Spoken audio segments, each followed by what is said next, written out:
All right, we're live with Noah Pravacek from Nodekit, and I'm thrilled to have him here.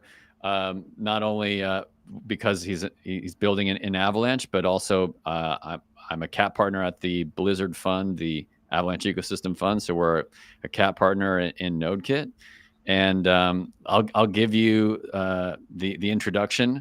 It's very rare to find someone like Noah who studied computer science and dropped out. So kudos to you, sir, and left Iowa, Yes. and now you're in New York. And prior to Nodekit, you built data analytics systems for big four accounting firms, and built a blockchain data analytics platform called Anomalify. So, and I'm thrilled to have you on and dive into Nodekit. Yeah, thrilled to be on today. Super excited to dive in today and talk all about L1s, L2s, and everything in between. So thanks for having me.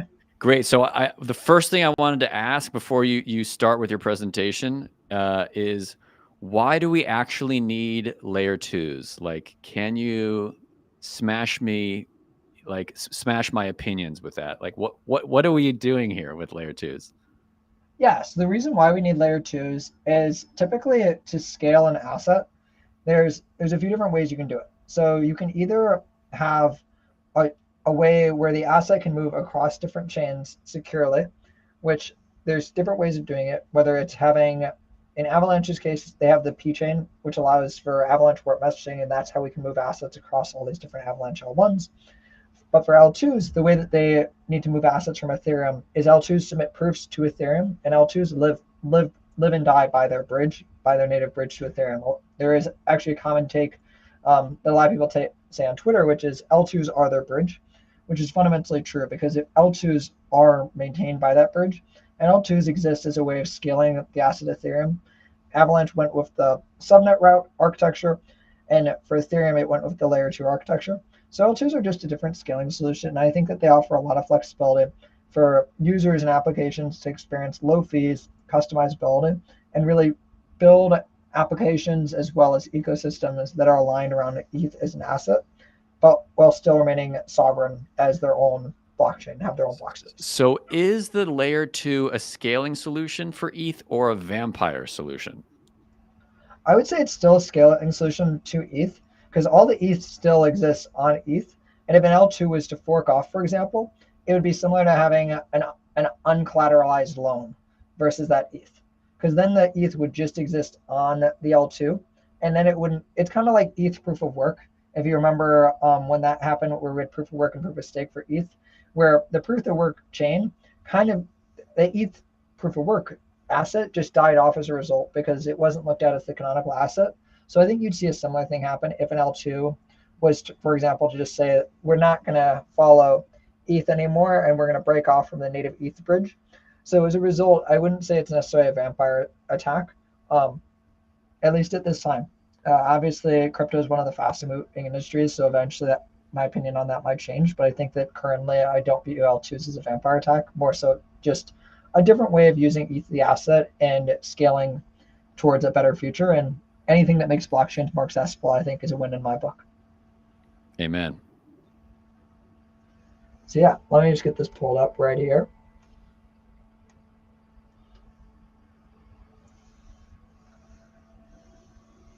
So yeah, I'm at Nodekit. I'm the co-founder and CEO of Nodekit, and at Nodekit we provide synchronous communication to chains.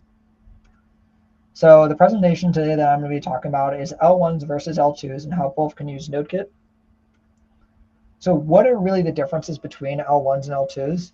And it really comes down to finality at the end of the day. So like I have this good meme here, which is like, where do chains get finality? And like answer one is like proofs on Ethereum or proof of stake validator sets. And then the proof of work guy gets thrown out of the window because although Bitcoin is a good solution still, I think that in this day and age, new proof of work chains really are kind of doing a toll on the environment itself. So that's kind of first joke of this presentation. I'm gonna have a few more, and then but the really big difference between L2s versus L1s is that L2s use Ethereum as their final source of truth, and L1s use their own validator sets to determine the source of truth of their chain and what the canonical block is through finality. So why can't we all just use Solana and this is kind of what my face is when someone says we can all just use one chain. And the real reason why is because Solana cannot scale to the throughput needed for the entire world. It's really clear whether you look at Avalanche or Ethereum with its L2s or Cosmos or Polkadot or any of these different multi-chain ecosystems, even stuff like Initial nowadays, that we're moving towards a future of many different chains specializing in different categories. So as a result, it's very clear to me that we're not all just going to end up using Solana or any of these other alt L1s that have kind of tried to be the killer of every other ecosystem over the past couple of years. But what happens when we hit these 9,000 chains? The Avalanche 9,000 program is off to a great success right now, but what happens when we hit 9,000 chains? So with thousands of chains, they all face these three problems. So it's difficult to onboard users. They need to bootstrap or utilize liquidity on their chain. Otherwise, they face capital flight. And they need to attract unique application builders. So the way that we're working on solving that at Nodekit is by enabling atomic composability between chains, helping unlock more users, liquidity, and unique application for chains. So what that really means is we're able to onboard users and liquidity instantly through this thing that we call a super builder. So this allows chains to focus on their unique use cases and really be specialized chains and purpose built towards their users. And initially, shared sequencers tried to do this, but they fell short because a shared sequencer by itself can only guarantee inclusion of transactions, but not execution, which doesn't give you cross-chain composability. Because if you are not able to guarantee atomic execution, then you can't enable things like instant bridging, because you could have a transaction that succeeds on chain one, like a burn of 1 ETH on chain one, but if it doesn't mint 1 ETH on chain two, then you end up with your users' funds are stuck. And shared sequencers require everybody to share the same block time. It removes your chain sovereignty, and the unit economics just really don't work. Can I ask a question on this? So can you give me a concrete example where the shared sequencer failed? Yeah. So the concrete example was essentially shared sequencers failed because chains don't want to all share the same block time. They were giving up sequencing revenue as a result, and they would also be always beholden to the shared sequencer, as essentially the shared sequencer was the largest ecosystem, and no chain wants to feel like they're the little brother of their ecosystem partners. So as a result, shared sequencers had both a branding as well as an economics issue, because shared sequencers were taking a percentage of the chain's revenue with sequencing fees. Which sequencer and which chain? So which sequencer? So there was a few different shared sequencers. I would say Optimism Superchain is one of them. They initially did a shared sequencer, and they've now pivoted to mostly like an interop solution. Espresso Systems is another one, and then Astria is another one as well. And then there's also Radius out there. So there's quite a few different shared sequencers, I'd say, on the market. So yeah, no problem. So what we're building out at Nodekit is the first super builder. So what a super builder is, it's a block builder that builds blocks from multiple chains at the same time. And the way we integrate with chains is through a simple sidecar. So you get most of the benefits of shared sequencers, but you're able to have heterogeneous block times. So chains are able to choose their own block time. They're able to keep all of their sequencing revenue and earn from cross-roll transactions as well as arbitrage opportunities, as well as they're able to keep their sovereignty because they're not beholden to one shared sequencer. And it's a much more flexible system as a result. So what this enables is this property of atomic composability between chains. So you can get this instant bridging, instant communication, and all these different L2s and even some L1s can feel like a single L1 and really have that unified experience. And it's a simple integration, and we're really building towards an ecosystem of chains that's stronger together. So currently in the composable network, we have around 17 different chains. So we have chains like Morph, Camp, Say, Starknet. We have a wide variety of different chains that are using us for cross-chain composability. And one of the ecosystem I want to highlight today is Morph, which Morph is really focusing on consumer. And as a result, applications on our network of chains are able to exist on Morph, but not have to hold a balance on Morph. So you can have an application on, for example, Camp, and then a user from Morph can access that application using Javelin without ever having to hold a balance on Morph as a result. And it's really a useful feature to allow for users to really onboard from anywhere and really build towards a better future for blockchain. We're also working with Camp and OpenLayer. OpenLayer is one of the rollups on us, and they're focusing on bringing Oracle data on chain. That's actually one of the conversations I've had with Emin in the past was about bringing an Oracle chain to Avalanche. And we ended up actually finding the OpenLayer team who wanted to build out an Oracle rollup on top of Nodekit, which is really cool to see.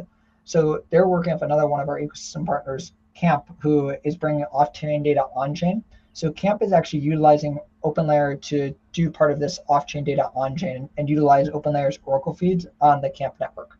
So it's really interesting to see a lot of the ideas that have kind of been discussed in the past few years really coming into reality. And I think that like this multi-chain future has been really enabled by chain cost itself going down significantly. And it's really like enabling a new age of innovation.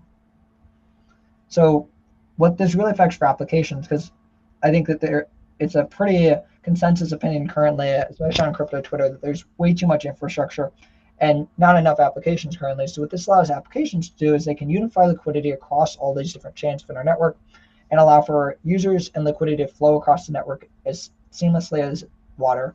And apps on a single chain aren't limited by the liquidity or user base of that chain, which really helps them increase usage as a result. We're also working on a few different intent products who are able to use Nodekit to execute cross-chain intents. So solvers, which the way intents work is you have an intent and you broadcast it to this network of solvers, and then they compete to fulfill your intent. So in this case, where we can provide the better experiences for the solvers to be able to atomically execute transactions across different chains. So that could be a user wants to bridge, and then the solver will burn 1 ETH and mint 1 ETH on the other end, or another case is the solver could front 1 ETH on the destination chain and then collect 1 ETH on the source chain from the user, all in one bundle. So an atomic bundle will either all execute or all fail. So it allows for a really great user experience. And it gives a lot more safety guarantees. Like current bridging experiences is you cannot guarantee atomicity because you cannot control block production. With this ability, you can control block production on both ends, which allows for this instantaneous experience. Another use case is chain abstraction. The way I like to think about it is if intents are kind of this more back-end technology, chain abstraction is really the webbing that brings them all together and really provides the better wallet experience. So we're working with a few different partners on that side to essentially provide the back-end for them and really allow for this seamless experience across both L2s as well as L1s within our network.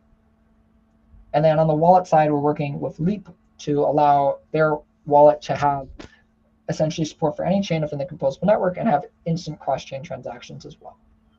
So why do we build this on Avalanche? Obviously, we're an L2 focused project, but why Avalanche? Why not roll our own chain or use anything like anything else of that nature? And the real reason is HyperSDK. We were one of the first adopters of HyperSDK. I still remember when that code base was pretty much brand spanking new, and we chose to use it because of its high performance, its good developer experience, and eventually what came out was the flexibility around validators with ACP77, which was a humongous benefit for us as a network as well. Because what that enables for us, I'll touch on that in a minute, but what Bricks enables for Nodekit is Bricks enables us to have sovereign block space for every single rollup on our network and increases the scalability through the decoupled state replication. And what ACP77 allows us to do is it makes it much easier for us to launch an Avalanche L1. We're able to have our own essentially asset that's securing this chain. And it really enables us to have a seamless transition for if we want to start as proof of authority and go to proof of stake. And we can leverage economic security using stuff such as Symbiotic or EigenLayer or any of that stuff as well. And I really think that ACP77 is kind of signaling this new dawn for Avalanche as a project. I'm very excited for all the different L1s to be launching, and L1 season is indeed upon us. So what's next for Nodekit is really our DevNet. So our DevNet is coming up soon. So if you're interested to try that out, feel free to reach out to myself or anybody else on the Nodekit team, and we'd be glad to get you set up for the next couple weeks. And really what we're working on at Nodekit is this. So in a world where block space is abundant, composability is all that matters. So that's really the bet that we're making at Nodekit. There's our Twitter. So yeah, Great. That's it. Thanks. That was great, man. Thanks, man. So my initial question out of the gate is for composability, how do you imagine Landslide interacting with Nodekit?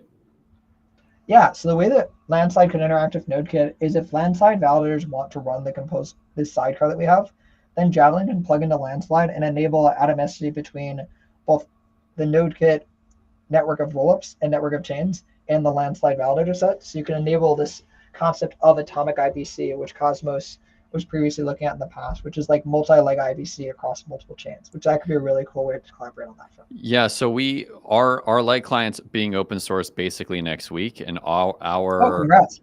So we've did the 2-year brain damage. Yeah, so like the problem that we face is that this light client has to be adopted by other Cosmos chains or any other Cosmos chain. So if we could use Nodekit to reduce that time, that would be helpful. Yeah, glad to explore on that side. I think that IBC as a messaging standard is very clear to be one of like the best ones I've seen thus far. I think that there's obviously different messaging standards.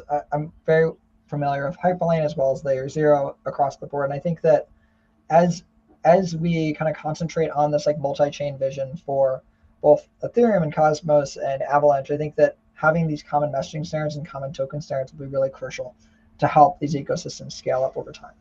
How do you see all these? I mean, I saw, you had a slide with Particle Network, and where Yeah. do you see, how do you see all these bridge providers sort of commoditizing and competing? Where do you see them all in the future? Yeah, so the way that we kind of see them at Nodekit is right now, we're currently partnering with quite a few of them. So we act as the backend for a few of them right now as well. So as a result, I think that we see it as there will be one or two token standards that kind of get concentrated around long term. But I do think that like stuff like Particle isn't competitive layer zero. So I think that like stuff like Particle will be much more so like in flux over the next couple of years as we have more and more standards that get decided upon. Versus layer zero has very much so pushing this idea of like we're going to be immutable, which I think is a very noble journey as well, because I think that a lot of these bridges get hacked. And it's very clear to see. So being immutable makes a lot of sense for them.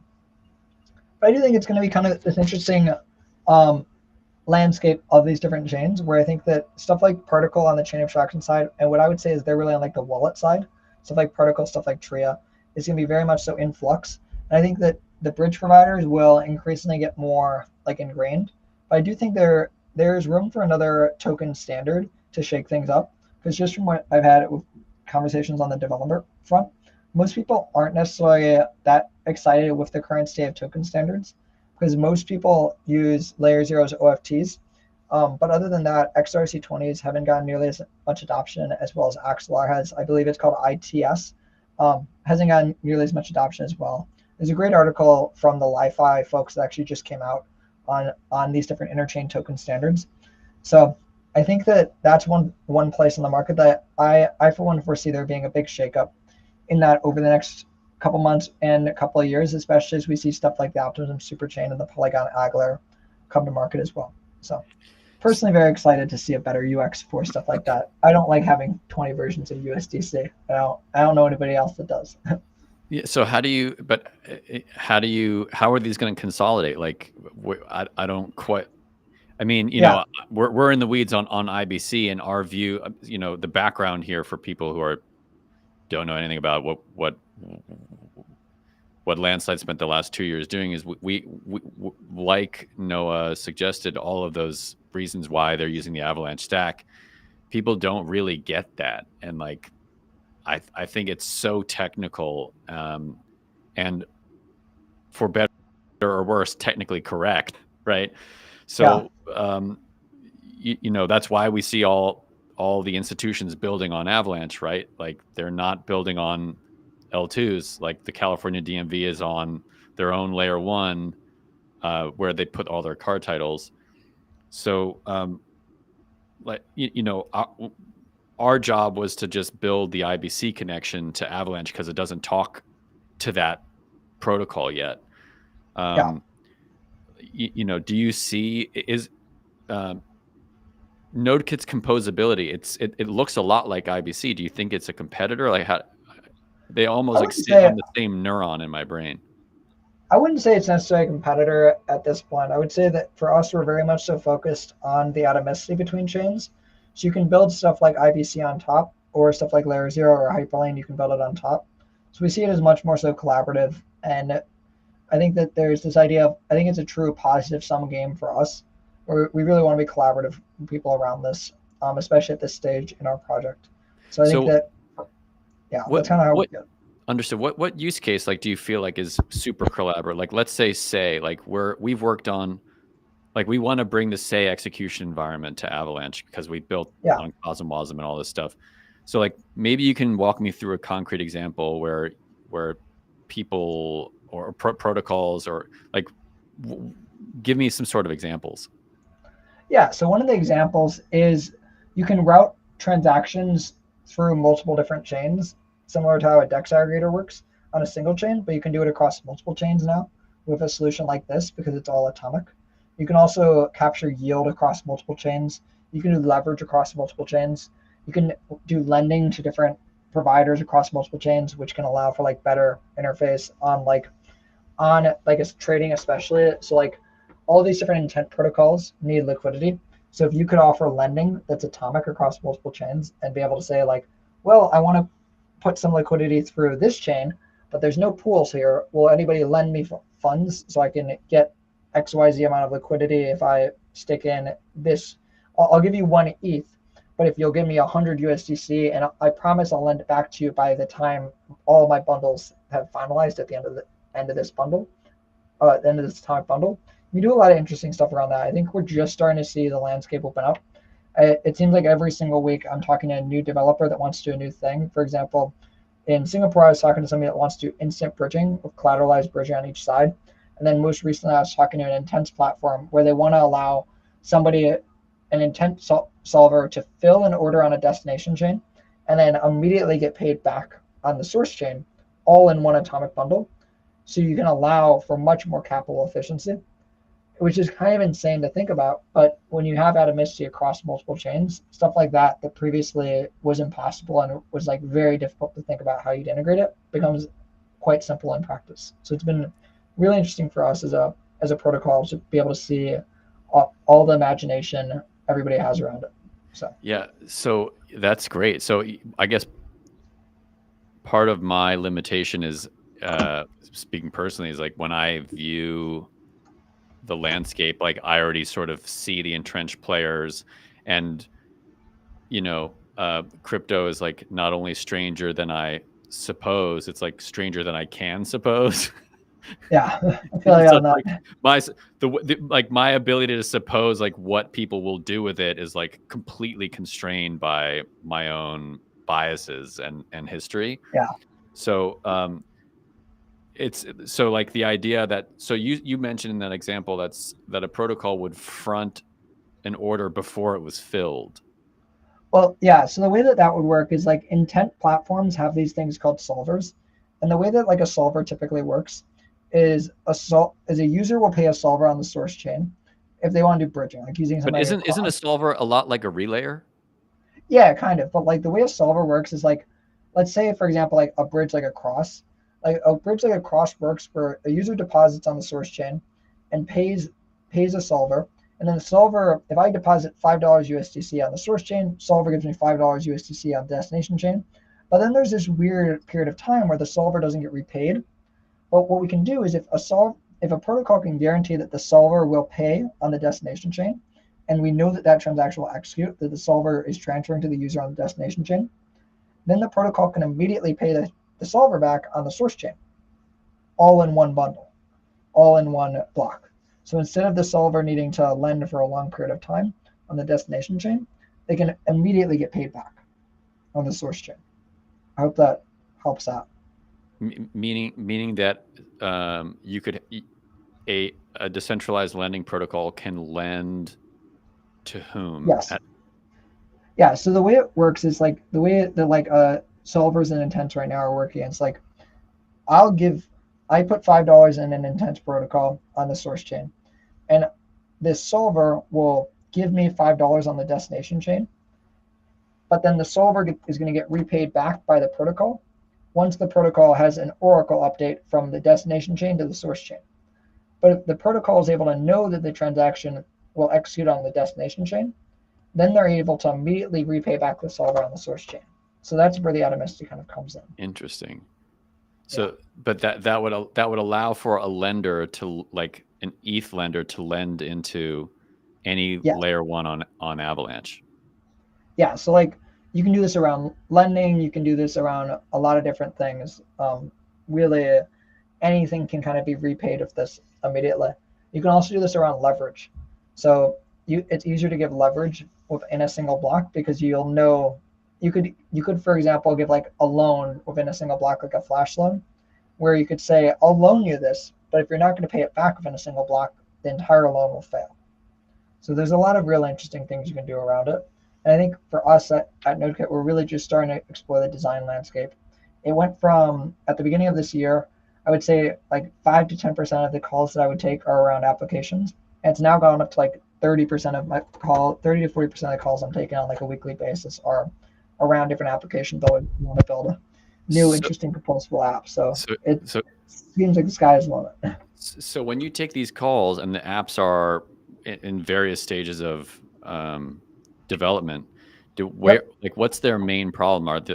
Is it a capital resource issue? Like what's their problem there? It's the atomicity because currently there's no way of guaranteeing anything is going to be atomic across multiple chains. So for cross-chain application builders, the Even with experience IBC is hard. intent. No, even with IBC, even with layer zero, even with socket or hyperline or anything, there's no atomicity guarantees. And that's why you'll have experiences where people get funds stuck in a bridge because Or a there's no relayer. guarantee. Yeah, exactly. So there's no guarantees that it will execute on both ends. So we can give that guarantee that it will execute on both ends. Okay. So this particular guarantee, so it's an atomic guarantee. Yes, it's an atomic execution guarantee. Right. So instead of selling block space, you're selling transaction guarantees. Yes, exactly. Got it. Okay. So in some way, so are the solvers on Nodekit paid in what are they paid in? Yeah, so the Javelin builders are essentially submitting these block requests to Seek, which is our Avalanche L1, and they're paid out. They will be paid out using some kind of native asset at some future date. We're going to be going into our DevNet now and a testnet later this year.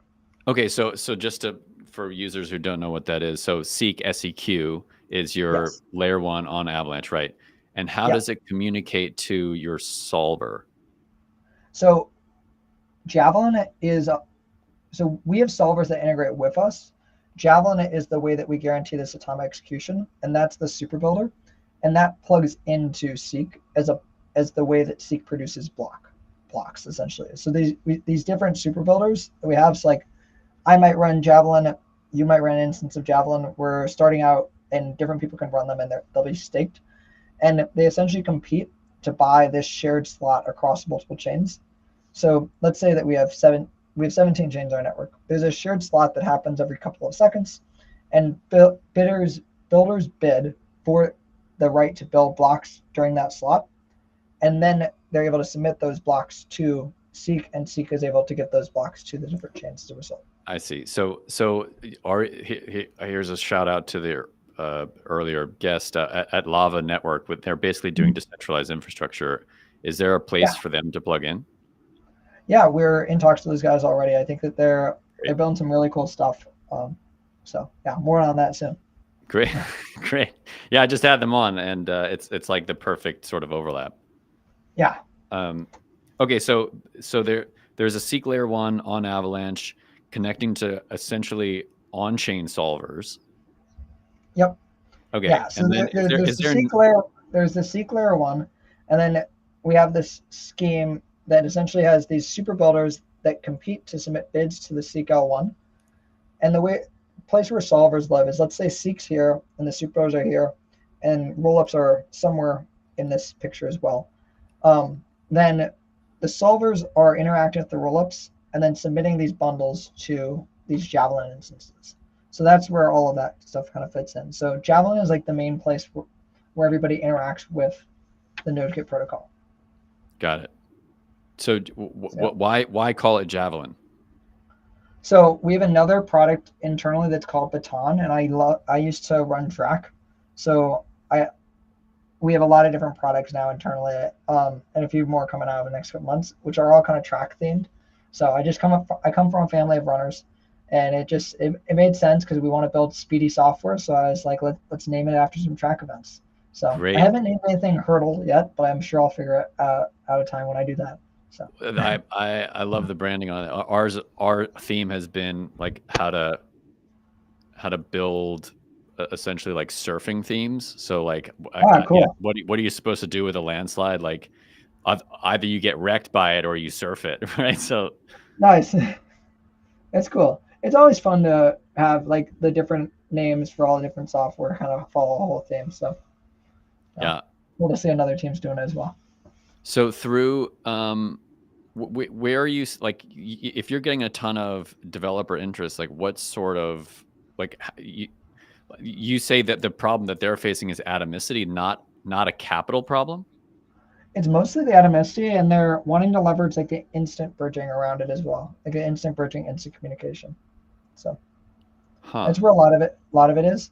I would say that it makes capital more efficient with these atomic bundles. They either all execute or all fail, but there's like a lot of different use cases for it, I would say. So So capital efficiency is like one. do they have some liquidity and they're trying to sort of Yeah. consolidate it? Well, they have some liquid. Most of these protocols have some liquidity. Some have quite a bit of liquidity. But if you can make it just a percentage, if you can improve it by just a small percentage, you can make a lot more money per year. Because some of these protocols are processing hundreds of millions of dollars per year, some even billions. So as a result, by making it just a little more efficient, it's a much better like experience for people that are building using their product, and the product and the protocols can make a lot more money as well. So kind of everybody wins when something's faster, cheaper, and better at the end of the day. Is there any section of your stack that's not specifically Avalanche focused? Like, is there another piece somewhere? Because you have a ton of. Yeah so Seek is the only thing that lives on Avalanche. Javelin itself is like semi-centralized infrastructure where different people will run Javelin instances essentially. Right, so they're So Javelin operators. yeah, exactly. So why not call it a node? I would say we don't call it a node internally because we have the Seek nodes and they're all networked. Javelins aren't networked together, Ah, so they're not common to consensus. So it doesn't make sense to call it a node. but okay, but okay, understood. Yeah. But there's not like I see a lot of chains these days that are like composing their chain from 7 or 8 Yeah. different places. Okay, Yeah. That's not how it's working for us. It's like we view it as like Seek itself should be more decentralized than Javelin. We know that there'll be a smaller amount of block builders for this. So that's kind of how we view it. But Javelin's like semi-centralized infrastructure, I would say. So that's kind of how we've thought about it as a company on that side. But yeah, it definitely gets confusing. I feel like every single week I'm seeing some new chain infrastructure that's done in some weird way, but yeah. it's also why I love being in this industry. So confusing but fun. So Landslide can create a lot of basically a ton of value for Nodekit by enabling any of these chains across IBC to settle to Landslide and then get routed through uh, Javelin and Seek. Cool. That'd be super cool to explore. Great. I finally cracked the nut. Yeah. So yeah, I think that's yeah. Well, thanks for having me on today. It was great to chat about this. Sure. If any questions for me, or like I scheduled an hour time, but happy to end early. Entirely up to you. I think that's everything on my end for today. So Great. yeah. Well, thanks for your Thanks for time, having me. Noah. We encourage any viewers to obviously go. Do you have a test net or I know you're in DevNet, but do you have any I sort would of? say we have our Discord open. So if you'd like to learn more, follow us on Twitter at nodekit.org, or you can also find our Discord there as well. So